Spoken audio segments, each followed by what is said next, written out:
अगला आपका वैज्ञानिक परिदृश्य। पहला प्रश्न है कि किस योजना के लिए एआई चैटबॉट लॉन्च किया गया है। एआई चैटबॉट, तो एआई चैटबॉट जो लॉन्च किया गया है यह प्रधानमंत्री किसान सम्मान निधि योजना के लिए। इसे किसने लॉन्च किया है? तो कैलाश चौधरी, जो कि केंद्रीय कृषि एवं किसान कल्याण राज्य मंत्री हैं। प्रधानमंत्री किसान सम्मान निधि योजना को कब लॉन्च किया गया था? तो फरवरी 2019 में लॉन्च किया गया था। इस योजना से लाभान्वित पात्र किसान को प्रत्येक वर्ष 3 समान किस्तों में कुल कितनी धनराशि प्रदान की जाती है? तो 3 समान किस्त 2-2 हज़ार मिलता है, तो 6,000 टोटल हो जाते हैं। अगला है कि बोरलाग फील्ड पुरस्कार 2023। बोरलाग फील्ड पुरस्कार 2023 किस भारतीय को प्रदान किया गया है? यह डॉक्टर स्वाति नायक को प्रदान किया गया है। इन्हें यह पुरस्कार किस कार्य क्षेत्र के लिए दिया गया? तो यह पुरस्कार जो है फील्ड रिसर्च एंड एप्लीकेशन के लिए दिया जाता है।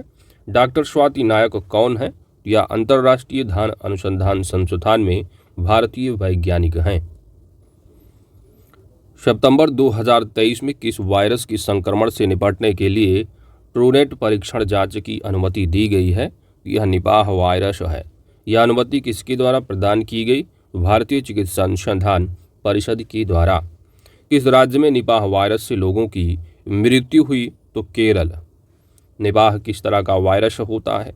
यह ज़ूनोटिक वायरस होता है। अगला प्रश्न है, सितंबर 2023 में मानव डीएनए में परिवर्तनों की पहचान के लिए किस एआई प्रोग्राम को विकसित किया गया? तो एआई प्रोग्राम का नाम है अल्फा मिशंस। अल्फा मिशंस को इसने डेवलप किया है तो गूगल डीप माइंड के द्वारा डेवलप किया गया है। नेक्स्ट है, सितंबर 2023 में किसकी नई प्रजाति ट्रिगोटिगल इंटरमीडिका खोजी गई है? यह समुद्री मछली की नई प्रजाति है। किसकी? समुद्री मछली की। कहाँ पर खोजी गई है? तो पश्चिम बंगाल में। किसके द्वारा खोजी गई? तो भारतीय प्राणी सर्वेक्षण द्वारा। यह मछली किस कुल से संबंधित है? कुल यानी किस कुल से संबंधित यह मछली है? किसी फैमिली से? तो यह ट्रिगलिडे फैमिली से संबंधित है। अगला प्रश्न है आपका, भारतीय नौसेना ने तकनीकी सहयोग और संयुक्त अनुसंधान एवं विकास के लिए किस संस्था के साथ समझौता किया है? भारतीय नौसेना ने तकनीकी सहयोग और संयुक्त अनुसंधान एवं विकास के लिए भारतीय विज्ञान संस्थान बंगलुरु के साथ समझौता किया है। अगला प्रश्न है कि जैव रसायन के पहलुओं पर राष्ट्रीय संगोष्ठी का आयोजन कहाँ किया गया? तो MS विश्वविद्यालय बड़ौदा। स्वदेशी रूप से निर्मित कितनी स्वनिष्क्रिय एंटी टैंक माइंस को भारतीय थल सेना में शामिल किया गया है? तो 600। स्वनिष्क्रिय एंटी टैंक माइंस को किस नाम से जाना जाता है? विभव नाम से जाना जाता है। विभव का उत्पादन भारतीय सेना के लिए कल्याणी ग्रुप द्वारा जो है किया गया है। तो विभव का उत्पादन भारतीय सेना के किसके द्वारा किया गया? तो कल्याणी ग्रुप द्वारा किया गया है उत्पादन। विभव कितने दिन बाद स्वतः निष्क्रिय हो जाता है? 120 दिन बाद स्वतः निष्क्रिय हो जाता है। विश्व लिम्फोमा जागरूकता दिवस। विश्व लिम्फोमा जागरूकता दिवस कब मनाया जाता है? 15 सितंबर को मनाया जाता है। यह दिवस पहली बार 15 सितंबर 2004 को मनाया गया था। लिम्फोमा गठबंधन की स्थापना किस वर्ष हुई थी? तो वर्ष 2002 में हुई थी। लिम्फोमा किस बीमारी का एक समूह है? लिम्फोमा रक्त कैंसर समूह का बीमारी है। उच्च रक्तचाप के वैश्विक प्रभाव पर अपनी प्रथम रिपोर्ट किसने जारी की है? उच्च रक्तचाप के वैश्विक प्रभाव पर अपनी पहली जो रिपोर्ट जारी की है वह विश्व स्वास्थ्य संगठन है। उच्च रक्तचाप विश्व में 3 में से कितने वयस्क व्यक्तियों को प्रभावित करता है? तो हाई जो ब्लड प्रेशर है वह 3 में से 1 को है। इस बीमारी से पीड़ित 3/4 से अधिक वयस्क व्यक्ति किन देशों से हैं? तो निम्न एवं मध्यम आय वाले देश से हैं। अगला प्रश्न है BAE।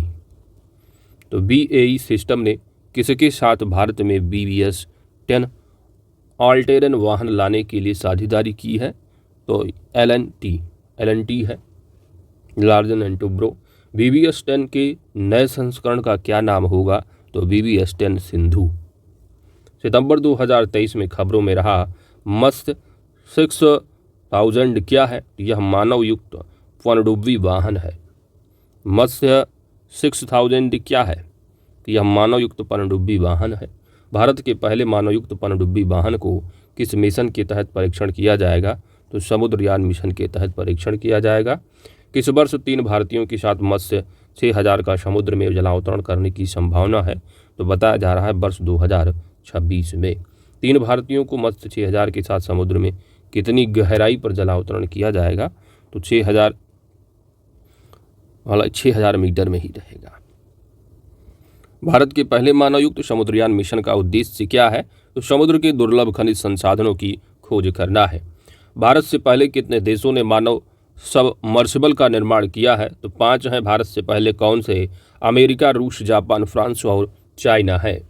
मत्स्य 6000 को किसने विकसित किया है? तो NIOT के द्वारा विकसित किया गया है, राष्ट्रीय समुद्र प्रौद्योगिकी संस्थान के द्वारा। मत्स्य 6000 किस पदार्थ से बनी है? यह टाइटेनियम एलॉय से बनी है। ये इसका व्यास कितना है? तो 2.1 मीटर का व्यास है। अगला प्रश्न है, इलेक्ट्रॉनिक्स और सूचना प्रौद्योगिकी मंत्रालय ने सभी स्मार्टफोन के लिए किस घरेलू नेविगेशन सिस्टम को अनिवार्य करने की घोषणा की है? तो यह नेविगेशन सिस्टम है NAVIC। सभी स्मार्टफोन के लिए NAVIC प्रणाली को कब तक अनिवार्य करने की घोषणा की गई है? वर्ष 2025 तक। NAVIC किस संस्था द्वारा विकसित स्वदेशी स्वतंत्र नेविगेशन उपग्रह प्रणाली है? तो यह इसरो द्वारा। यह भारतीय मुख्य भूमि के साथ आसपास की लगभग कितने किलोमीटर क्षेत्र में सेवाएं प्रदान करता है? तो 1500 किलोमीटर।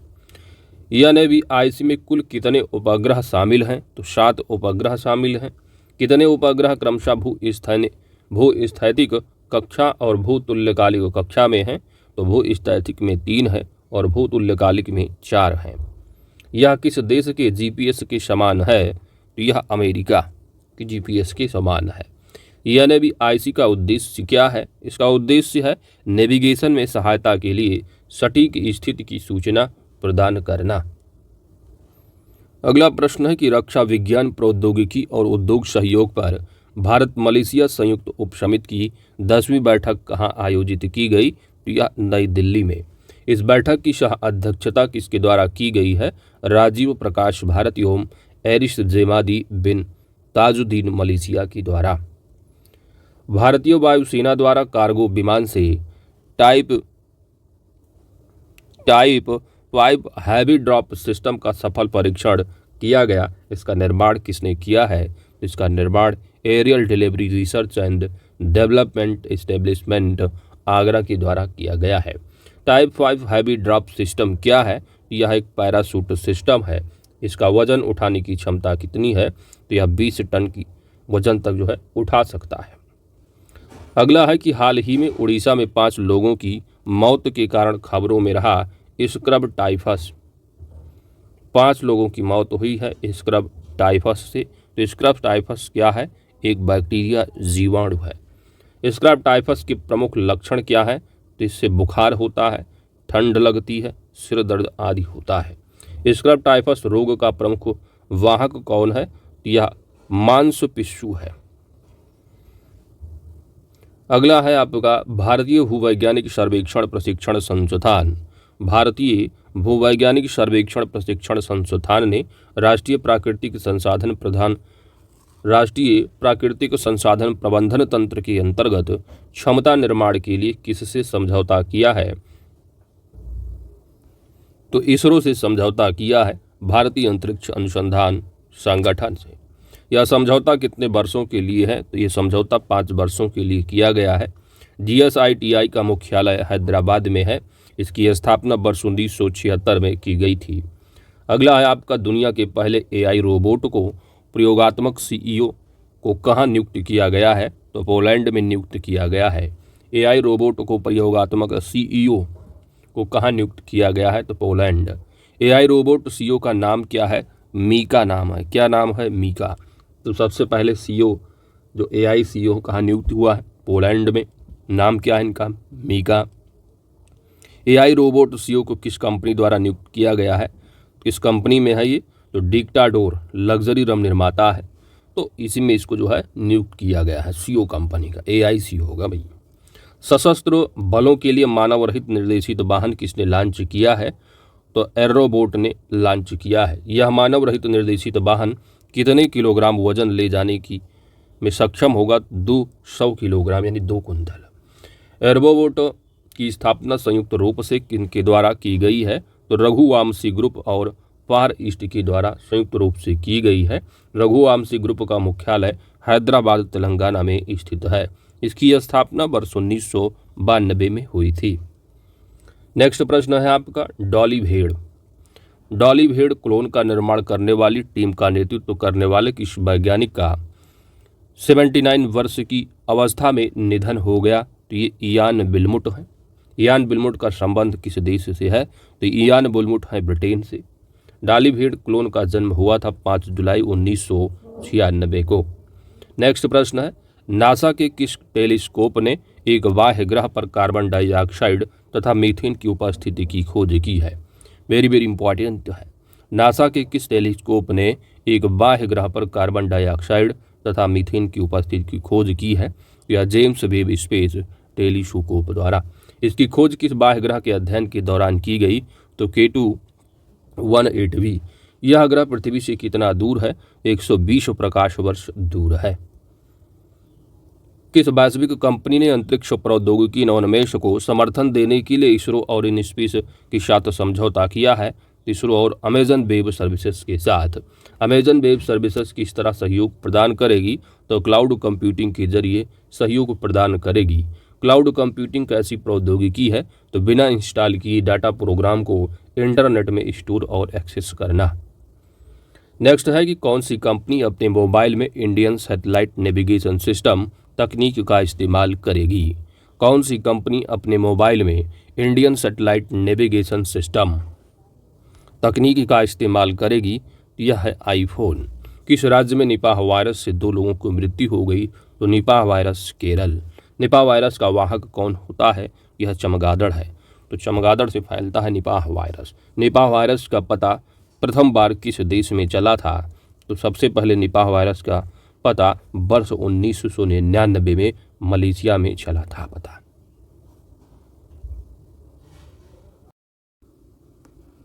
अगला प्रश्न है कि सितंबर 2023 में लगभग 4 शताब्दियों बाद दिखा निशिमुरा क्या है? तो हाल ही में खबरों रहा निशिमुरा।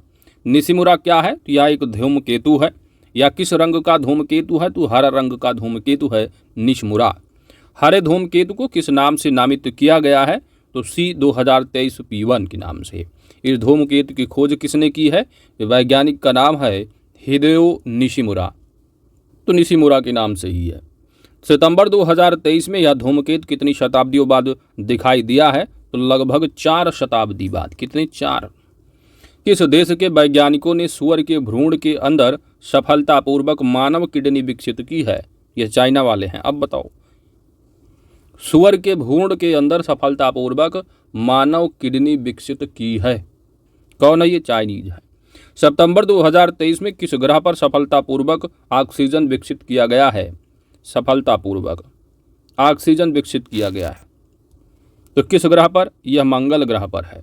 किस एजेंसी द्वारा मंगल ग्रह पर ऑक्सीजन विकसित किया गया है? नासा एजेंसी के द्वारा। किस उपकरण से ऑक्सीजन विकसित किया गया? नाम है मॉक्सी। मॉक्सी का पूर्ण रूप क्या है? Mars oxygen in situ resource utilisation experiment. मंगल ग्रह को किस नाम से जाना जाता है? लाल ग्रह के नाम से जाना जाता है। अगला है कि किस देश के वैज्ञानिकों ने स्टेम कोशिका का उपयोग करते हुए 14 दिवसीय मानव भ्रूण मॉडल विकसित किया है? तो यह इजराइल के वैज्ञानिक है। वैश्विक जैव ईंधन गठबंधन का शुभारंभ 9 सितंबर 2023 को किया गया है।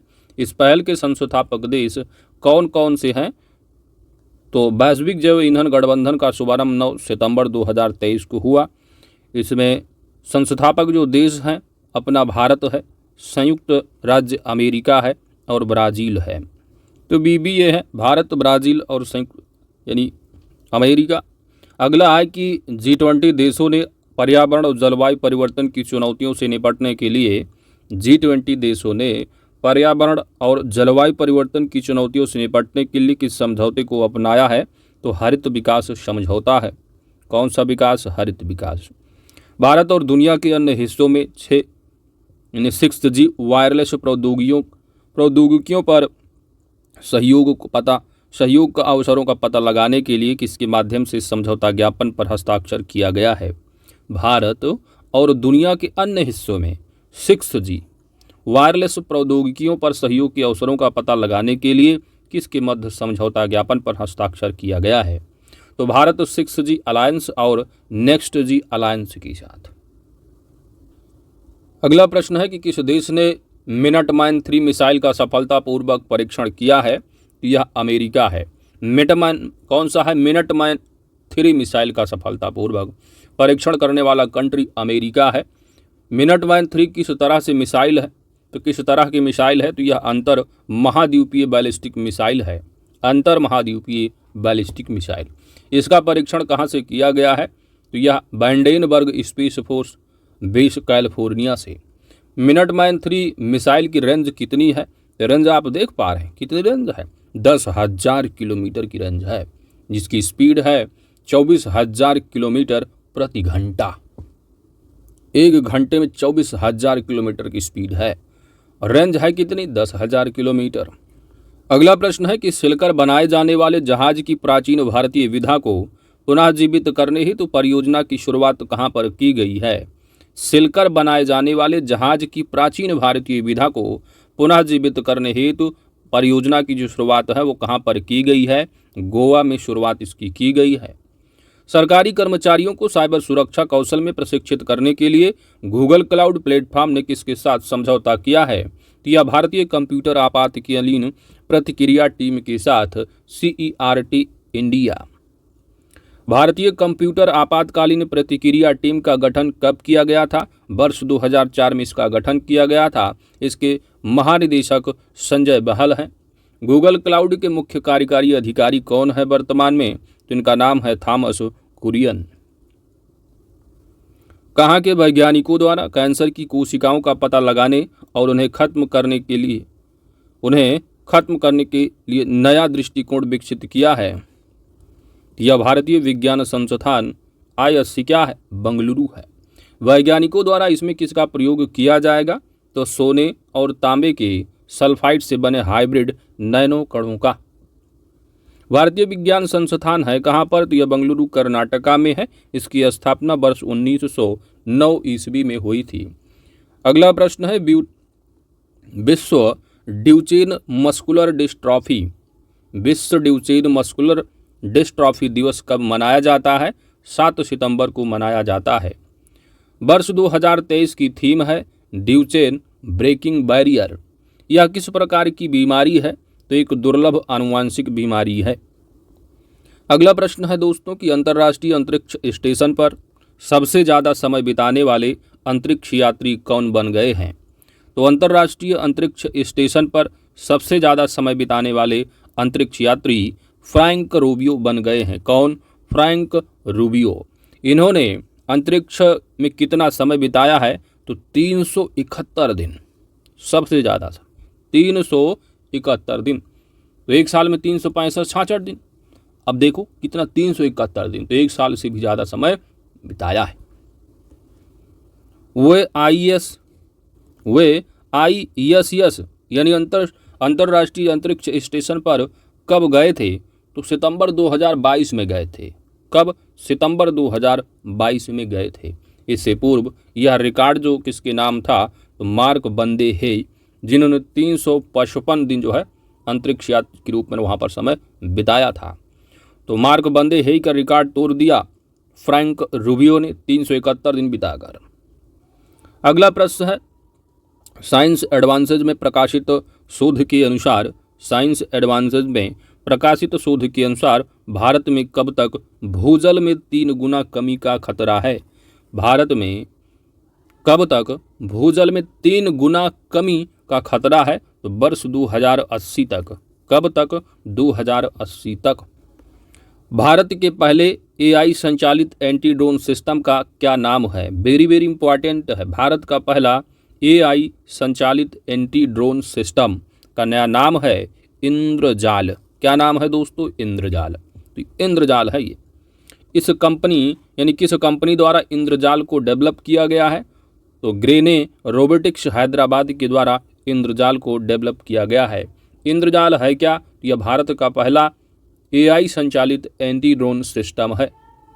इंद्रजाल प्रणाली कितने डिग्री सुरक्षा प्रदान करती है? तो 360 डिग्री। यह कितने वर्ग किलोमीटर तक कवरेज प्रदान करता है? 4000 वर्ग किलोमीटर तक। तो वेरी वेरी इंपॉर्टेंट है इंद्रजाल। अगला प्रश्न है आपका, किस संस्थान ने ऑप्टिकली सक्रिय biodegradable polymer nano composite film बनाई है? किस संस्थान ने ऑप्टिकली सक्रिय biodegradable polymer nano composite film बनाई है? यह संस्थान है institute of advanced SDD in science and technology, Guwahati, Assam. इसका उपयोग मुख्यतया किसके लिए किया जाएगा? तो लचीले डिस्प्ले, ऑर्गेनिक LED आदि में किया जाएगा। किस राज्य ने, अगला प्रश्न है कि किस राज्य ने डेमेंशिया से निपटने हेतु पहल की शुरुआत की है? तो डेमेंशिया से निपटने हेतु पहल की शुरुआत करने वाला राज्य है कर्नाटक। डेमेंशिया यानी मनोभ्रंश का मुख्य कारण क्या होता है? तो यह अल्जाइमर रोग है। तो डेमेंशिया मनोभ्रंश का मुख्य कारण है अल्जाइमर रोग का होना। सितंबर 2023 में किस रॉकेट द्वारा 22 स्टारलिंक उपग्रह लॉन्च किए गए हैं? 22 स्टारलिंक उपग्रह जो लॉन्च किया गया है किस रॉकेट के द्वारा? तो फाल्कन 9 रॉकेट के द्वारा। किस कंपनी द्वारा 22 स्टारलिंक उपग्रह लॉन्च किया गया है? तो रॉकेट का नाम है फाल्कन 9 और लॉन्च करने वाली कंपनी है स्पेसएक्स। किस कक्षा में उपग्रह लॉन्च किए गए हैं? यह पृथ्वी की निचली कक्षा में लॉन्च किया गया। उपग्रह कहाँ से लॉन्च किया गया? तो फ्लोरिडा USA से लॉन्च किया गया है। किस मिशन के तहत उपग्रह लॉन्च किया गया? तो स्टारलिंक मिशन के तहत उपग्रह को लॉन्च किया गया है। फाल्कन 9 कितना चरणीय रॉकेट है? तो द्विचरणीय रॉकेट है। फाल्कन 9 रॉकेट का व्यास कितना है? 12 फीट का है। अगला प्रश्न है, केंद्रीय समुद्री मत्स्यिकी अनुसंधान संस्थान, केंद्रीय समुद्री मत्स्यिकी अनुसंधान संस्थान के वैज्ञानिकों ने किस मछली के संपूर्ण जीनोम को डिकोड करने में सफलता हासिल की है? तो यह भारतीय आयल सार्डिन मछली है। कौन सी मछली के संपूर्ण जीनोम को डिकोड करने में सफलता हासिल की है? यह मछली है भारतीय आयल सार्डिन मछली है। किसके नेतृत्व में यह शोध किया गया? नाम है डॉक्टर संध्या सुकुमारन। केंद्रीय समुद्री मत्स्यिकी अनुसंधान संस्थान कहाँ पर अवस्थित है?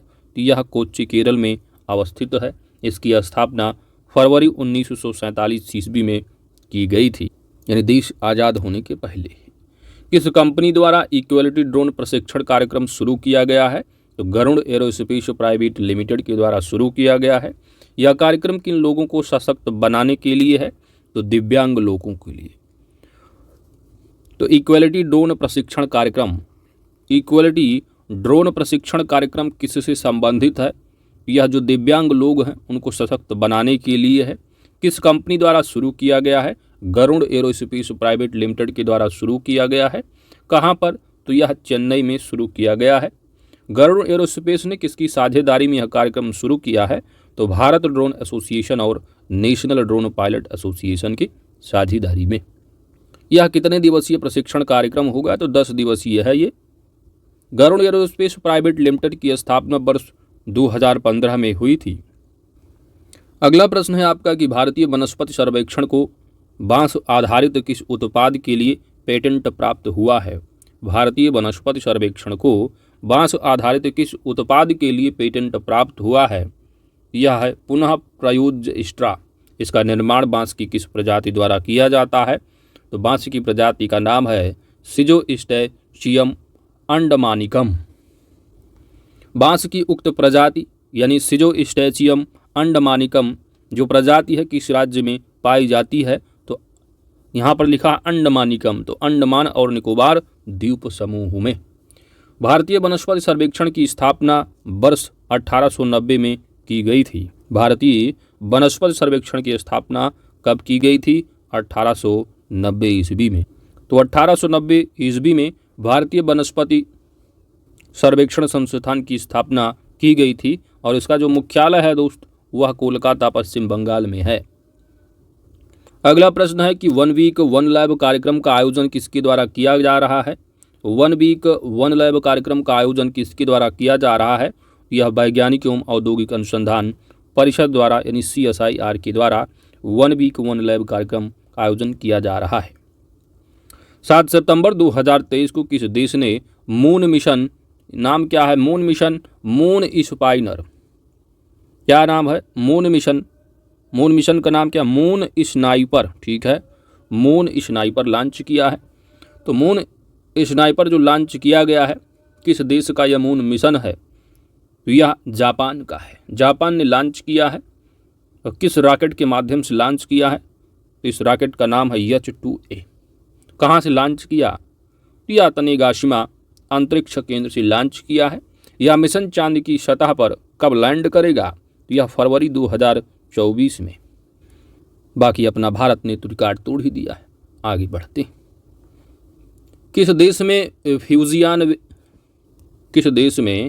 फ्यूजियान वेनेटर प्रोडिजियोसस नामक जुरासिक काल के पक्षी जैसे डायनासोर के जीवाश्म की खोज की गई है। यह चाइना वाले हैं। G20 के तत्वाधान में विज्ञान 20 यानी S20 की बात की गई है। तो S20 सम्मेलन का आयोजन कहाँ पर किया गया, 4 से 5 सितंबर 2023 को। G20 के तत्वाधान में ही S20 सम्मेलन का आयोजन एमिटी यूनिवर्सिटी नोएडा परिसर उत्तर प्रदेश में आयोजित किया गया। वेरी इंपॉर्टेंट है, यूपी स्पेशल के लिए भी। सम्मेलन का उद्घाटन केंद्रीय मंत्री जितेंद्र सिंह ने किया है। सम्मेलन की थीम जो थी वह अभिनव और सतत विकास के लिए विघटनकारी विज्ञान थी। अगला प्रश्न है कि कैंसर के उपचार में लगने वाले समय को कम करने के लिए, कैंसर के उपचार में लगने वाले समय को कम करने के लिए एक टीके का विकास किस देश में किया गया है। तो यह विकास जो किया गया यह इंग्लैंड में किया गया है। प्रज्ञान रोवर ने चंद्रमा के दक्षिणी ध्रुव पर किस तत्व की पुष्टि की है। तो 29 अगस्त 2023 को प्रज्ञान रोवर ने चंद्रमा के दक्षिणी ध्रुव पर सल्फर तत्व की पुष्टि की है। सल्फर भी मौजूद है। अगला प्रश्न है किसने कार्बन क्रेडिट की निगरानी के लिए एक ओपन सोर्स सॉफ्टवेयर विकसित किया है। तो ओपन सोर्स सॉफ्टवेयर है, जो मर्जी वो डाउनलोड करे। ओपन सोर्स सॉफ्टवेयर विकसित जो किया गया है वह यूनाइटेड नेशन डेवलपमेंट प्रोग्राम के द्वारा विकसित किया गया है। इसे नाम क्या दिया गया है, तो इसे क्या नाम दिया गया, तो राष्ट्रीय कार्बन रजिस्ट्री है। इसे किस रूप में मान्यता दी गई है, तो DPG यानी डिजिटल पब्लिक गुड के रूप में मान्यता दी गई है।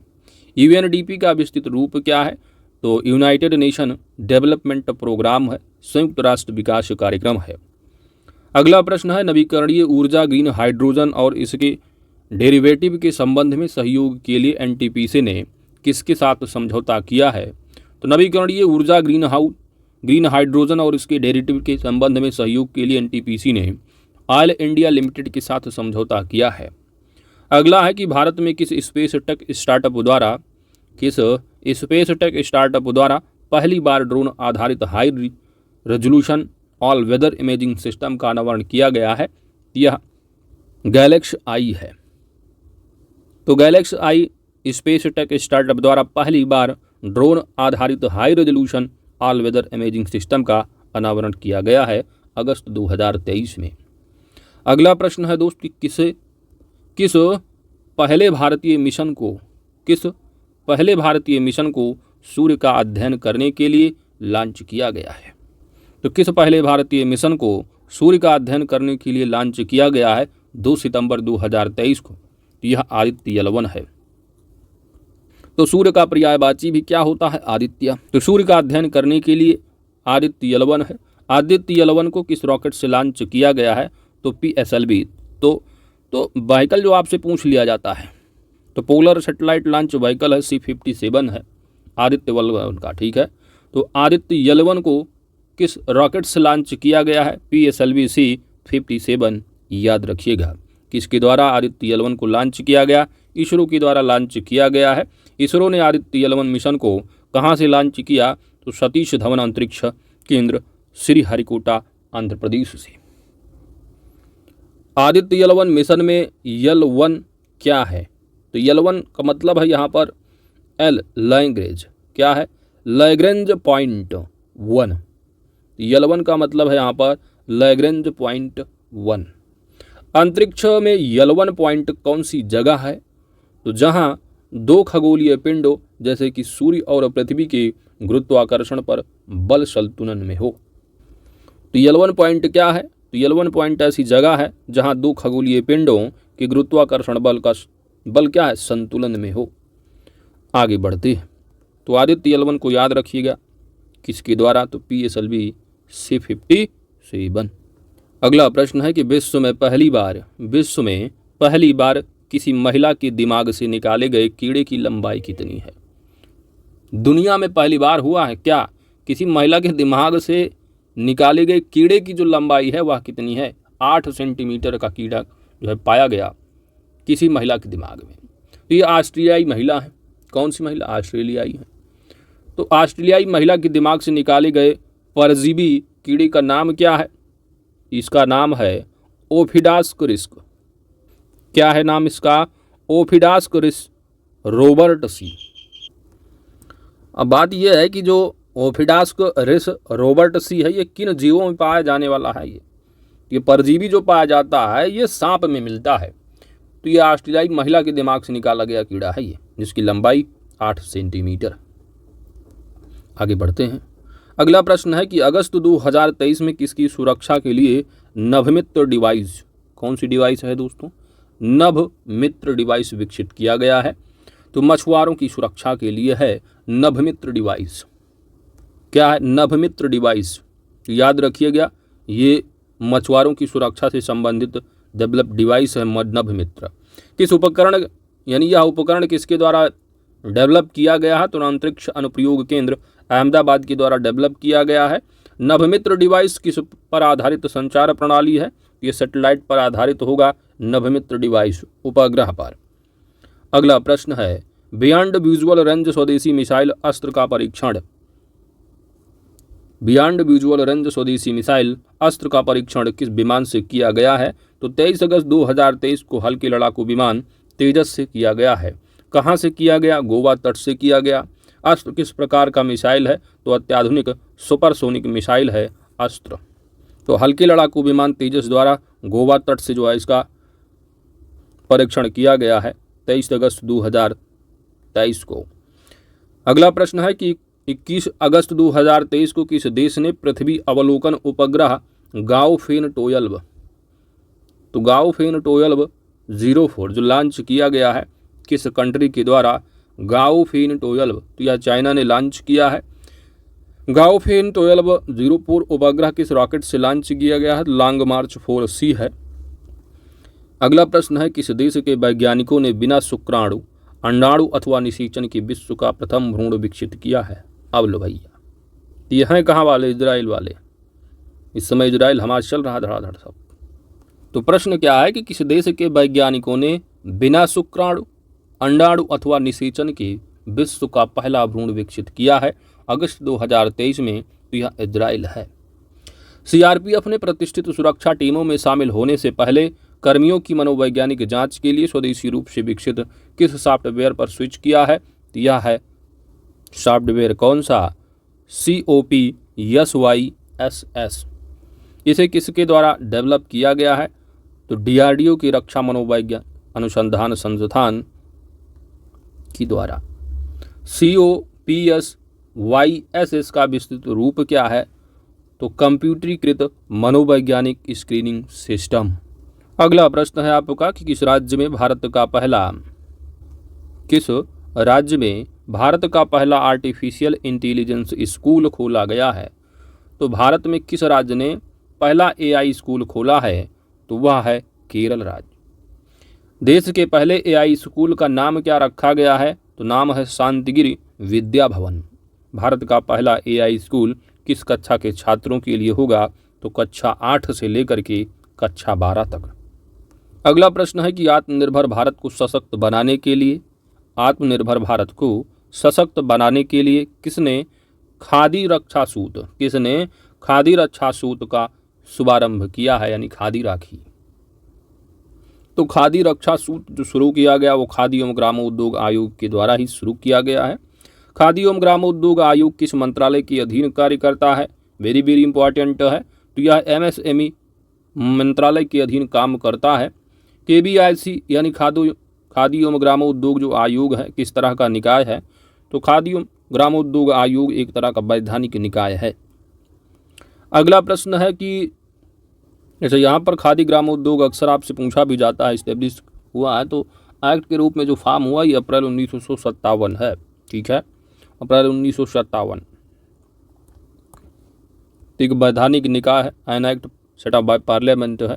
साथ ही साथ आपसे ये भी पूछा जाता है जो खादी एवं ग्रामोद्योग आयोग है किस पंचवर्षीय योजना के समय पर जो है इस्टेब्लिश हुआ? तो ये जो है आपका सिंपल सी बात है, दूसरी पंचवर्षीय योजना होगा। ठीक है, अक्सर पूछा जाता है। अगला आपका प्रश्न है कि 24 अगस्त 2023 को IT कंपनी इन्फोसिस ने किसे अपना नया ब्रांड एम्बेसडर बनाया है? इन्फोसिस के नए ब्रांड एम्बेसडर राफेल नडाल हैं। राफेल नडाल किस देश के टेनिस खिलाड़ी हैं? स्पेन के हैं। इन्फोसिस ने किस महिला टेनिस खिलाड़ी को अपना ग्लोबल ब्रांड एम्बेसडर बनाया? तो ये हैं इगा स्वीटेक। इगा स्वीटेक। नेक्स्ट है इलेक्ट्रॉनिक्स अनुप्रयोगों हेतु एक अभिनव शीतल समाधान। इलेक्ट्रॉनिक्स अनुप्रयोगों हेतु एक अभिनव शीतलन समाधान तकनीक किसने डेवलप किया है? तो IIT मद्रास है, साथ ही खलीफा विश्वविद्यालय EU का। तो दोनों ने संयुक्त रूप से डेवलप किया है। खलीफा यूनिवर्सिटी संयुक्त अरब अमीरात की और IIT मद्रास भारत की, इन्होंने जो है शीतलन समाधान तकनीक डेवलप किया है इलेक्ट्रॉनिक्स अनुप्रयोग हेतु। अगला है आपका मेटा ने कंप्यूटर कोड लेखन में सहायता के लिए किस आर्टिफिशियल इंटेलिजेंस को लॉन्च किया है? तो यह कोड लामा है। तो कोड लामा क्या है? तो यह मेटा ने कंप्यूटर कोड लेखन में सहायता के लिए जो है आर्टिफिशियल इंटेलिजेंस को लॉन्च किया है, कोड लामा। अगला है कि रक्षा मंत्रालय ने नौसेना के लिए 5 फ्लीट सपोर्ट जहाज़ों के लिए किसके साथ अनुबंध किया है? तो हिंदुस्तान शिपयार्ड्स लिमिटेड के साथ समझौता किया है। कितने रुपए का है ये? यह 19,000 करोड़ रुपए का है। अगला प्रश्न है US food and drugs administration ने शिशुओं को RSV से बचाने के लिए किस वैक्सीन को मंजूरी दी है? तो इस वैक्सीन का नाम है ABRYESVO। किस कंपनी ने सहयोगात्मक कार्य के लिए अपोलो नामक एक ह्यूमनॉइड रोबोट का अनावरण किया है? तो यह एप्ट्रॉनिक है। अपोलो रोबोट का भार कितना है? तो यह 72.6 किलोग्राम का है। कितना लंबा है? 1.7 मीटर लंबा है। भारत का पहला carbon negative garrison, very very important है कि भारत का जो पहला कार्बन नेगेटिव गैरीसन है कौन बना है? तो यह college of military engineering Pune है। भारत का पहला बायोडाइवर्सिटी एटलस किस गांव का जारी किया गया है? तो यह माइम गांव है गोवा का। यह एटलस किसने जारी किया है? तो प्रमोद सावंत, मुख्यमंत्री गोवा के। अगला है कि इंडियन इम्यूनोलॉजिकल्स लिमिटेड ने कब तक डेंगू वैक्सीन बनाने का लक्ष्य रखा है? तो डेंगू वैक्सीन बनाने का लक्ष्य जनवरी 2026 तक रखा है। किसने? इंडियन इम्यूनोलॉजिकल्स लिमिटेड ने। भारत के पहले सेलेक्टिव कैटलिस्ट रिएक्टर, भारत का पहला सेलेक्टिव कैटलिस्ट रिएक्टर का निर्माण किसने किया? यह Bharat heavy electricals limited BHEL ने। इस रिएक्टर से क्या लाभ है? तो नाइट्रोजन की ऑक्साइडों के उत्सर्जन पर नियंत्रण रहेगा। BHEL का किस क्षेत्र का उपक्रम है? तो यह सार्वजनिक क्षेत्र का उपक्रम है। इसकी स्थापना वर्ष 1964 में की गई थी। तो भेल की स्थापना कब हुई है? 1964 में। अगला प्रश्न है कि किस स्पेस एजेंसी ने क्रूज 7 मिशन को अंतर्राष्ट्रीय अंतरिक्ष स्टेशन में प्रक्षेपित किया है? तो कौन सी स्पेस एजेंसी है जिसने क्रूज 7 मिशन को अंतर्राष्ट्रीय अंतरिक्ष स्टेशन में प्रक्षेपित किया 26 अगस्त 2023 को? तो वह नासा है। इसे किस रॉकेट से प्रक्षेपित किया गया है? फाल्कन 9 से। हाल ही में हबल स्पेस टेलीस्कोप ने किस अनियमित आकाशगंगा की छवि खींची है? किस अनियमित आकाशगंगा की छवि खींची है? तो यह है ESO 30016। तो ESO 316 है।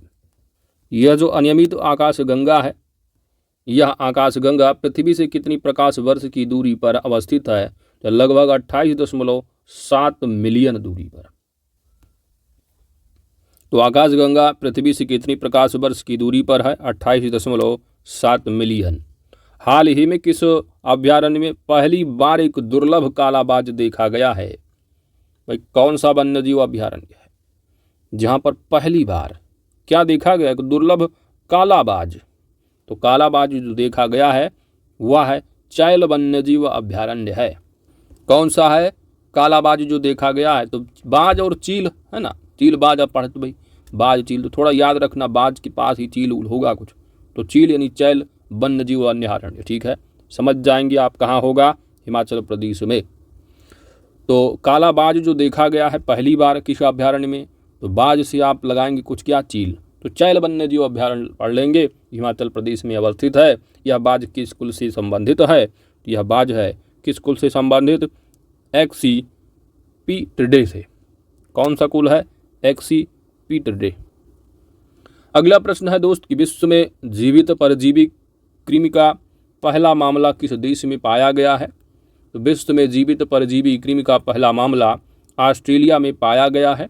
यह कब पाया गया? तो 64 वर्षीय ऑस्ट्रेलियाई महिला की मस्तिष्क की सर्जरी के दौरान।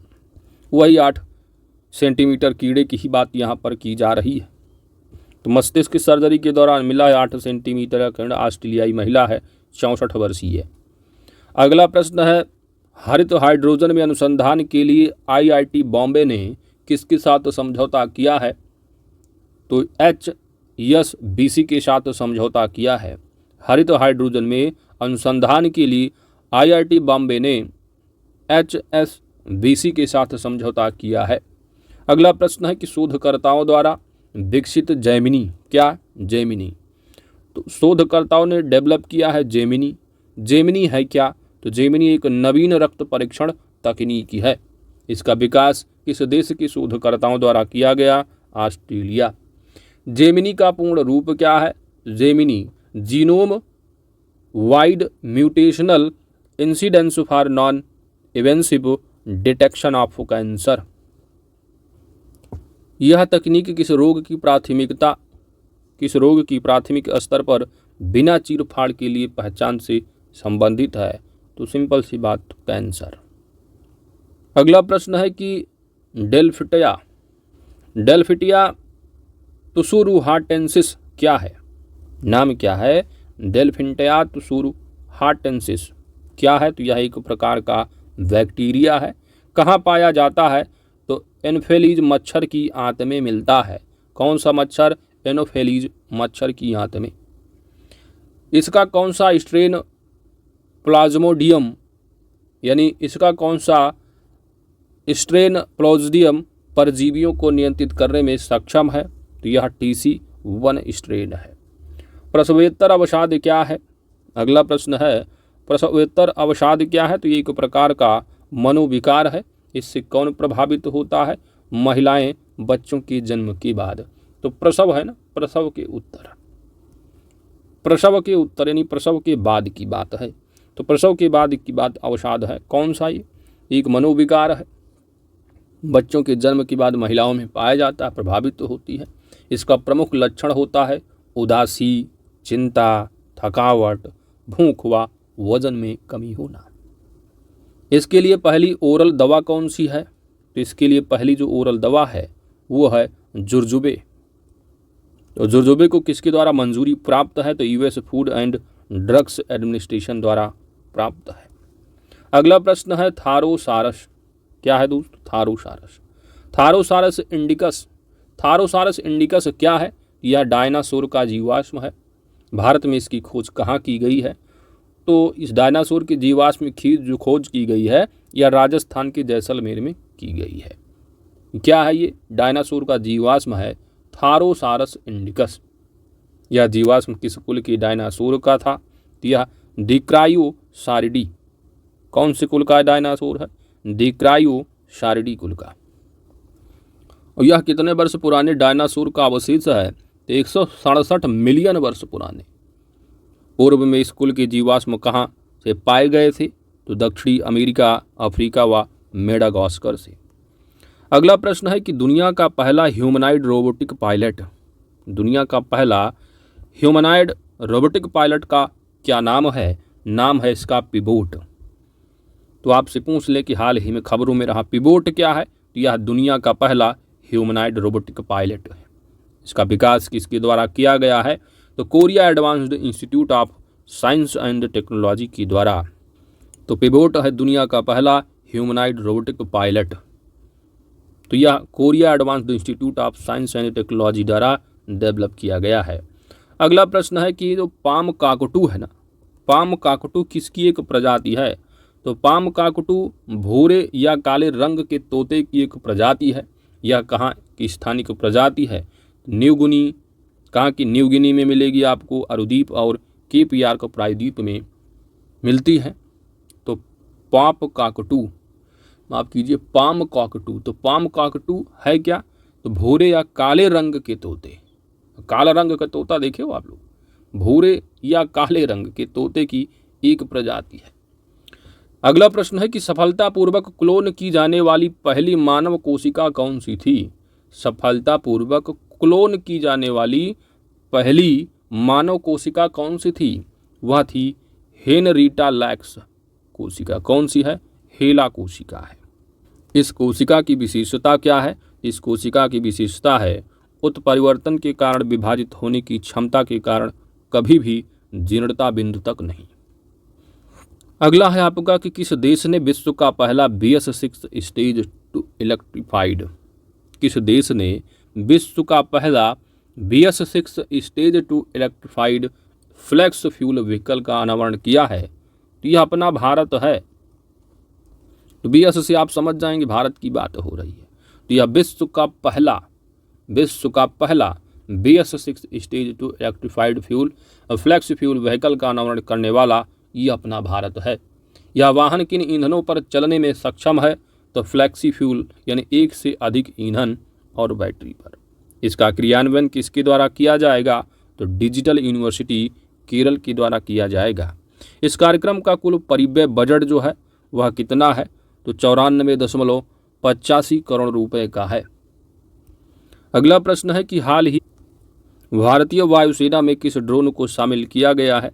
तो हाल ही में भारतीय वायुसेना में हेरान मार्क 2 ड्रोन को शामिल किया गया है। इस ड्रोन को विकसित यानी किस देश से आयात किया गया है? तो हेरान मार्क 2 ड्रोन को इजराइल से लाया गया है, भारत। तो हेरान मार्क 2 ड्रोन जो है ये भारतीय वायुसेना में सम्मिलित किया गया है अगस्त 2023 में। कहाँ से आयात होकर आया है? इजराइल से। दक्षिण एशिया में पहला प्रजाति अस्तित्व केंद्र स्थापित करने के लिए IUCN स्पीशीज सर्वाइकल कमीशन ने किसके साथ समझौता किया है? तो भारतीय वन्यजीव ट्रस्ट के साथ समझौता किया है। भारतीय वन्यजीव ट्रस्ट के साथ किस लिए? दक्षिण एशिया में पहला प्रजाति अस्तित्व, दक्षिण एशिया में पहला प्रजाति अस्तित्व केंद्र स्थापित करने के लिए जो IUCN स्पीशीज सर्वाइकल कमीशन है, तो यह भारतीय वन्यजीव ट्रस्ट के साथ समझौता किया है। यह केंद्र जो है यह आपका स्थापित किया जाएगा भारत में, भारतीय वन्यजीव ट्रस्ट। यह अस्तित्व केंद्र विश्व में अपनी प्रकार का कौन सा केंद्र होगा? यह भारत में 10वां होगा। IUCN का पूरा नाम क्या है? तो IUCN international union for conservation of nature. अगला क्वेश्चन है कि सौर ऊर्जा अनुसंधान में तेजी लाने के लिए किस रोबोट को डिजाइन किया गया है? तो सौर ऊर्जा अनुसंधान में तेजी लाने के लिए रोबोमैपर रोबोट को डिजाइन किया गया है। अगला प्रश्न है कि भारत की CERT यानी computer emergency response team of India, तो जो computer emergency response team of India है इसने किस रैंसमवेयर को लेकर अलर्ट जारी किया है? वेरी वेरी इंपॉर्टेंट प्रश्न है। तो जुलाई में इसने जो है कौन सा रैंसमवेयर है? तो यह अंकीरा रैंसमवेयर है, अंकीरा। तो अंकीरा रैंसमवेयर को लेकर अलर्ट जारी किया गया है computer emergency response team of India द्वारा। कब? जुलाई 2023 में। तो हाल ही में खबरों में रहा अंकीरा क्या है? तो एक तरह का रैंसमवेयर है। तो इसी तरह आपका पूरा का पूरा वैज्ञानिक परिदृश्य कंप्लीट हो जाता है। एक टॉपिक और बच रहा है, वो वेरी वेरी इंपॉर्टेंट है, वह मिसलेनियस है, जहां पर आप चर्चित व्यक्ति, चर्चित स्थल, संघ संगठन, योजना परियोजना, ऑपरेशन अभियान, चर्चित पुस्तकें पुरस्कार शब्द संक्षिप्त तथा और भी कुछ महत्वपूर्ण तथ्यों को कवर करेंगे। उसी के साथ पूरा का पूरा मैगजीन कंप्लीट हो जाएगा। Thanks for watching.